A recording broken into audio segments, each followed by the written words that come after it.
जय जय शङ्कर हर हर शङ्करा जय जय शङ्कर हर हर शङ्करा जय जय शङ्कर हर हर शङ्करा जय जय शङ्कर.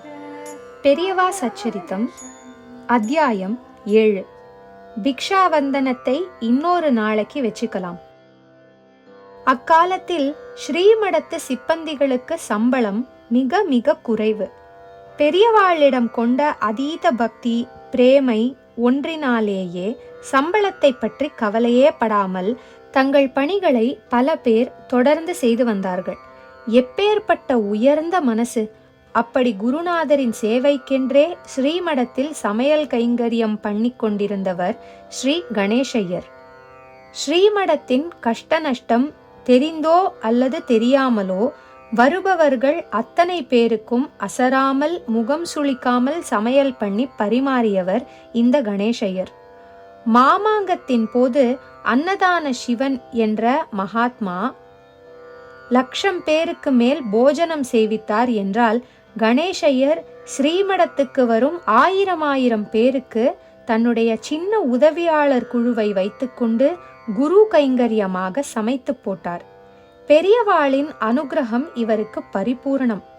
பின்னாளில் ஸ்ரீமடம் கும்பகோணத்தில் இருந்து காஞ்சிபுரம் வந்ததும் ஒரு நாள் பக்தர்களுக்கு தரிசனம் கொடுத்து கொண்டிருந்தார் பெரியவா. சுமார் 50-55 வயசு மதிக்கத்தக்க ஒரு பக்தர் வந்து பெரியவாளை நமஸ்காரம் பண்ணினார். பெரியவா, என் பேரு நடேசன். கும்பகோணத்துல மடத்துல சமையல் பண்ணிட்டு இருந்தாரே கணேசையர், அவரோட பிள்ளை. பெரியவா சற்று நிமிர்ந்து உட்கார்ந்தார். நீ இப்போ என்ன பண்ற? சமையல்தான், வேற எந்த தொழிலையும் கத்துக்க அவகாசமே கிடைக்கல. குழந்தையிலிருந்தே கஷ்ட ஜீவனம். பின்ன ஏன் செலவு பண்ணிண்டு இவ்வளோ தூரம் வந்த? பொண்ணுக்கு கல்யாணம் நிச்சயமாயிருக்கு, பெரியவா தான் உதவி பண்ணணும். பெரியவா கண்களை மூடிக்கொண்டார்.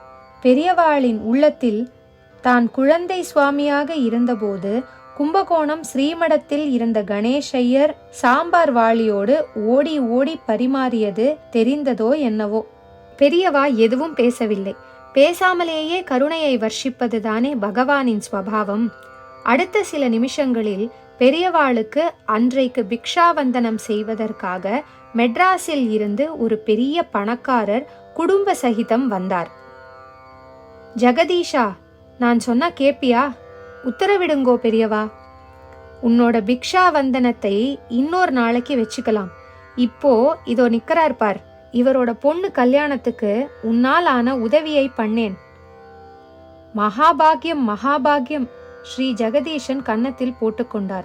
நடேசனை தனியாக அழைத்துச் சென்று அவருடைய மேல் துண்டை பிடித்து கொள்ள சொல்லி தன்னுடைய பர்சில் இருந்த நோட்டு கத்தைகளை அப்படியே கொட்டினார். ஒரே ஒரு ரூபா மட்டும் வச்சுக்கிறேன், சரியா? அவருடைய மனைவி தன் கையில் இருந்த ஒரு ஜோடி தங்க வளையல்களை கழட்டி கொடுத்தாள். நடேசனுக்கு கண்கள் ஆறாக பெருகியது. பெரியவாளுடைய ஆசீர்வாதத்துடன் அவர் பெண்ணுக்கு ஆவணியில் ஒரு குறையும் இல்லாமல் கல்யாணம் நடந்தது. தம்பதியாக பெரியவாளை வந்து நமஸ்காரம் பண்ணினார்கள். பிறகு ஐப்பசி மாசம் பெரியவாளை தரிசனம் பண்ண வந்தார் நடேசன். இந்த தடவை எதுவுமே பேசாமல் கொஞ்சம் தள்ளி நின்று கொண்டு பெரியவாளின் திருமுகத்தை தரிசனம் பண்ணி கொண்டிருந்தார். வழக்கம் போல் நல்ல கூட்டம். பெரியவாளுக்கு சமர்ப்பித்திருந்த வேஷ்டி, புடவை, பூக்கள், பழங்கள் எல்லாம் பெரிய பெரிய மூங்கில் தட்டுகளில் இருந்தன. பெரியவா பாரிஷதர் ஒருவரை கூப்பிட்டார். இந்த வேஷ்டி, புடவை, பழம் எல்லாத்தையும் எடுத்து நடேசன்ட்ட குடு. அதன் மேல் கை நிறைய குங்குமத்தை அள்ளி போட்டார். நடேசன் கண்களில் கண்ணீர் வழிய ஓடி வந்து நமஸ்காரம் பண்ணி வேஷ்டி புடவையை வாங்கி கொண்டார்.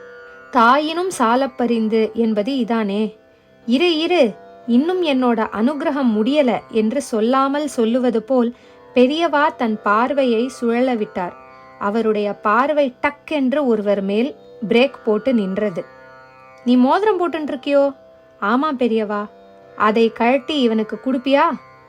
மோதிரம் நடேசனுக்கு போனது. இப்போது நடேசனுக்கு பிரசாதம் கொடுத்து ஆசீர்வாதம் செய்து அனுப்பினார். கை கொள்ளாமல் மனசு கொள்ளாமல் பெரியவாளுடைய அன்பையும் அனுகிரகத்தையும் வழிய வழிய சுமந்து கொண்டு நடேசன் சென்றார். அவர் போனதும் கொஞ்ச நேரம் அவரையே பார்த்து கொண்டிருந்து விட்டு அங்கிருந்தவர்களிடம் நடேசனின் நிலையை எடுத்துச் சொன்னார். இவனோட பொண்ணுக்கு தல தீபாவளி, பாவம், கையில காசு கிடையாது. இவனோட அப்பா கணேசையர் அந்த காலத்துல நம்ம மடத்துக்கு ஏராளமா கைங்கரியம் செஞ்சிருக்கார். ஹெட் குக்குனா மாச சம்பளமே 3 ரூபாயோ 4 ரூபாயோ தான். உழைப்புனா அப்படி ஒரு உழைப்பு. காசுக்காக இல்லை, நம்ம ஆச்சாரியாளோட மடத்து மேல இருந்த பிடிப்புனால. இப்படி வாழ்நாளையே, அதாவது வாழ்நாள் தியாகம் பண்ணி மடத்துக்கு உழைச்சவாள நினைச்சுண்டாலே புண்ணியம். சுற்றி நின்றவர்கள் நெகிழ்ந்து போனார்கள். ஜெய ஜெயசங்கர, ஹரஹர சங்கர, மகாபெரியவா சரணம். ஹர ஹர சங்கரா, ஜெய ஜெய சங்கர, ஹர ஹர சங்கரா, ஜெய ஜெய சங்கர.